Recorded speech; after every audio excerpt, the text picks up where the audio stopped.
Hello，大家好，欢迎来到我的频道，这里是智慧树。今天过得好吗？非常时期，希望大家多注意保重自己的身体。今天来给大家介绍一本书，彼得林奇的《成功投资》。为什么介绍这本书呢？沃伦·巴菲特说，如果我要送给我孙子生日礼物，我就买彼得林奇的这本书送给他。这本书是教你如何挑选10倍大牛股。我觉得这本书可以用一句话来概括，那就是业余投资者如何战胜华尔街专业人士。试问，专业的投资者就一定是很聪明的吗？那么我们的业余投资者就一定是愚笨的吗？其实更多的是业余的投资者盲目听信于专业人士的所谓的分析理论，然后就变得真的愚笨了。而彼得林奇说，只要拥有强人3%的智力，就能够战胜华尔街的投资专家。你一听到这个是不是觉得很惊讶？彼得林奇是华尔街著名基金经理人，他在富达公司旗下麦德伦基金担任基金管理人，13年间完成了复利报酬率29%的惊人投资回报。他被誉为全球最佳选股者，历史上最伟大的投资人之一，被美国时代杂志评为全球最佳基金经理人，被美国基金评级公司评为历史上最传奇的基金经理。他对共同基金的贡献就像是乔丹之于篮球，邓肯之于现代舞蹈，他让投资变成了一种艺术。彼得林奇的《成功投资》这本书是彼得林奇退休后专门为业余投资者写的一本书。彼得林奇从几十年的经验出发，介绍了自己最精华的投资理念、选股技巧和策略，为广大业余投资者提供了简单易懂而又实用有效的投资分析法。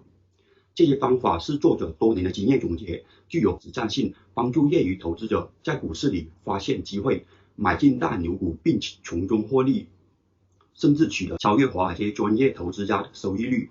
彼得林奇在世人的眼中，他就是财富的化身，他的著作就是股民的宝典。在林奇看来，业余投资者的机会随处可见，只要仔细观察商业发展趋势，留心一下周围世界，就能比专业投资者更早发现那些潜在的成功公司。他的观点很明确，那就是在你的工作中、你的生活中去发现那些大牛股，他们其实都是在我们生活的周边。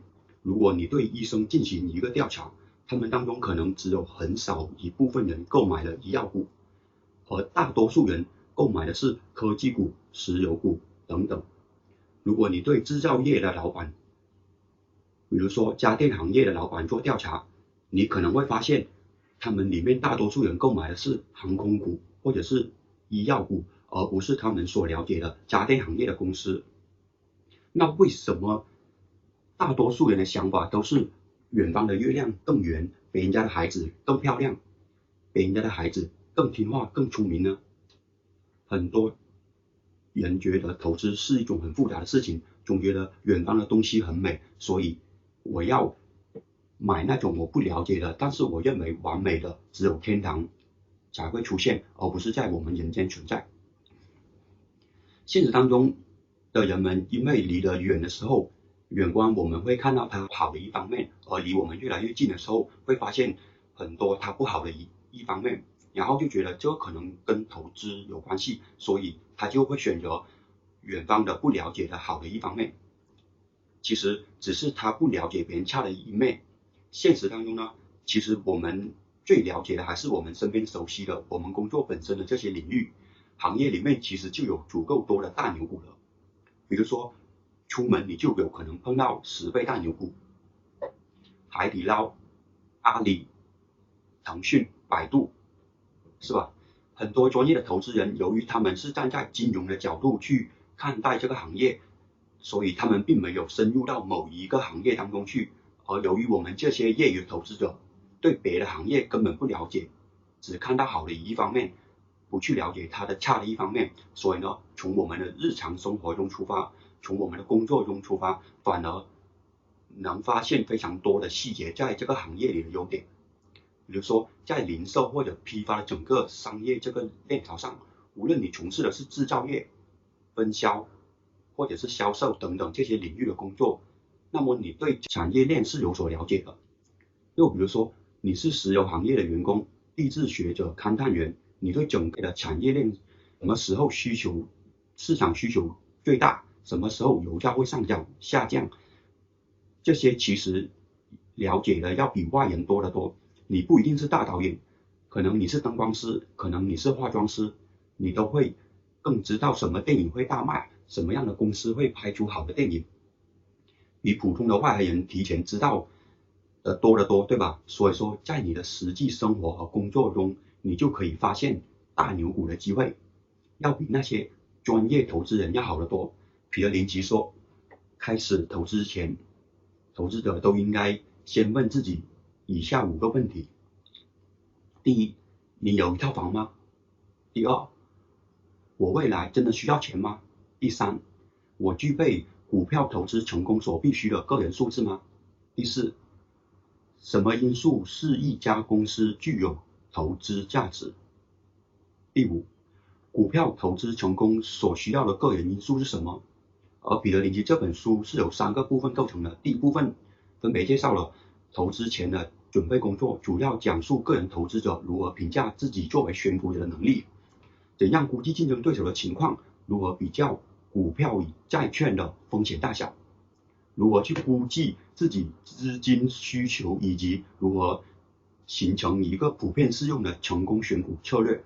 第二部分介绍了选择发展前景良好的公司的股票，他讲述了如何找到最佳的赚钱方法和机会，在去公司参观前应该调查什么，避开什么，如何才能更加有效地发挥经纪人的作用，如何使用年报表分析，如何利用那些能带来最好收益的其他资源，以及如何对待那些经常在股票技术分析中用到的各种数据，比如市盈率、账面价值、现金流等。第3部分介绍了长期投资观点，讲述了如何设置资金组合，如何跟踪自己已经感兴趣的公司，是什么时候该减仓、补仓期权和期货的不利之处。彼得林奇对业务投资的忠告与建议：第一，在股市的投资资金只限于你能承受得起损失数量，如果将来亏了也不会影响你日常的生活。翻译一下就是不要盲目的自信高估自己，不要高利贷投资股市企图逆袭。第二，投资者以过高的价格买入优秀公司的股票，也会变成高风险的投资。第三，任何一家公司股票如果定价合理的话，市盈率就会与效益增长率相等。第四，如果有一种股票我避而不买的话，那一定是最热门的行业、最热门的股票。第五，判断股价是不是被高估的快捷方法就是比较股票价格与收益线是否相符。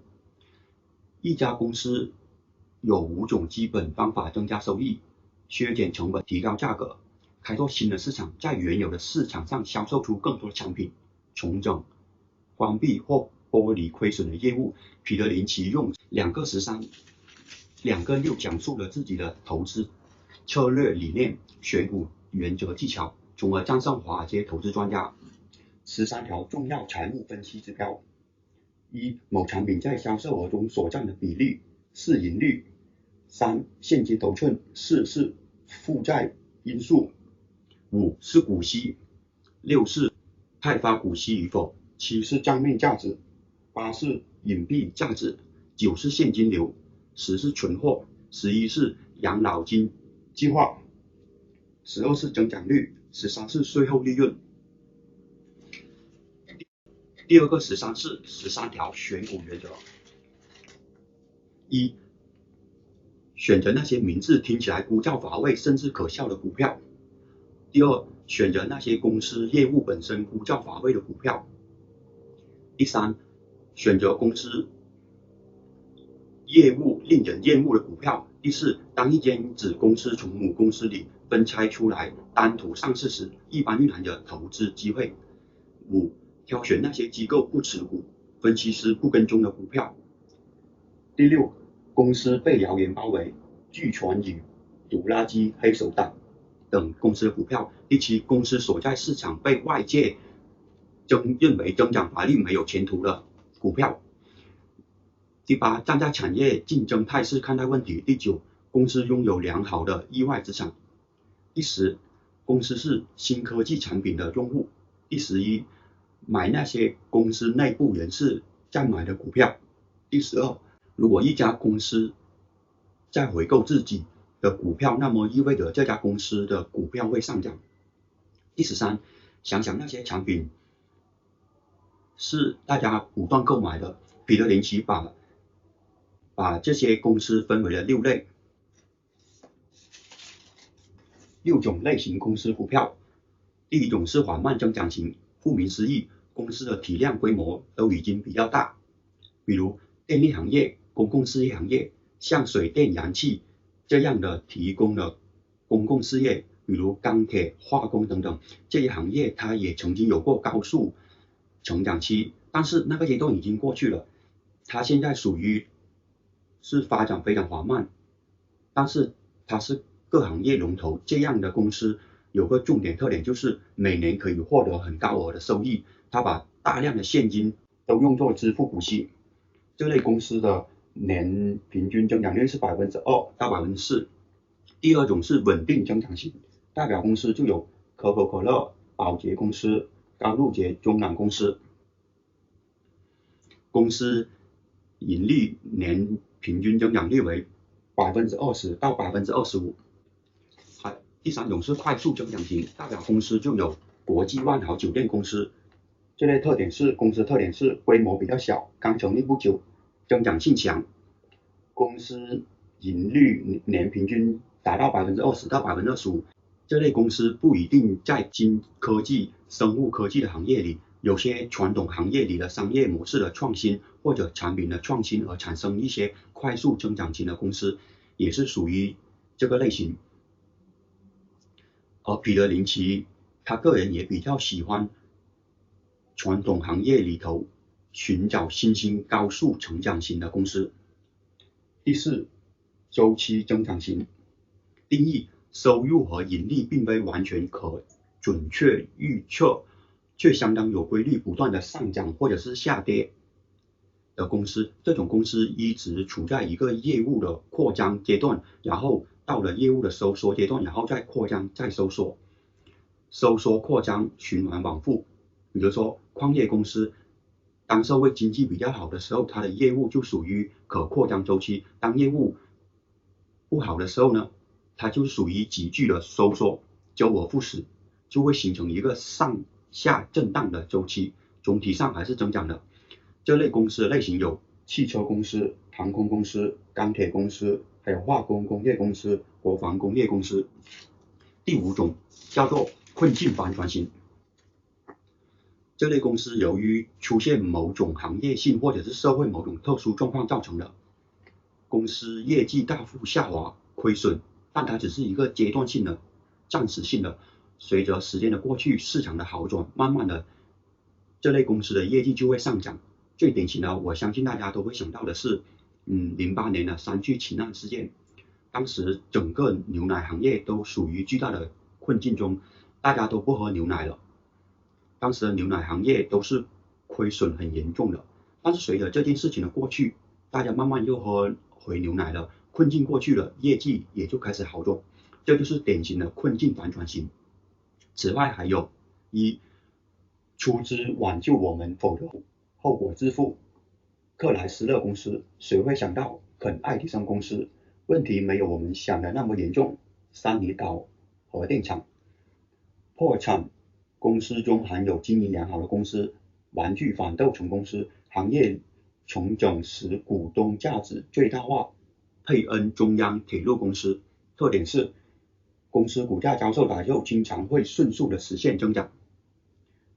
第6种隐蔽增长型，顾名思义，上市公司可能有很多项业务，有的业务比较明显的在报表中可以看出来，有的业务财报、资产负债表中隐藏着一些重大资产的项目的价值。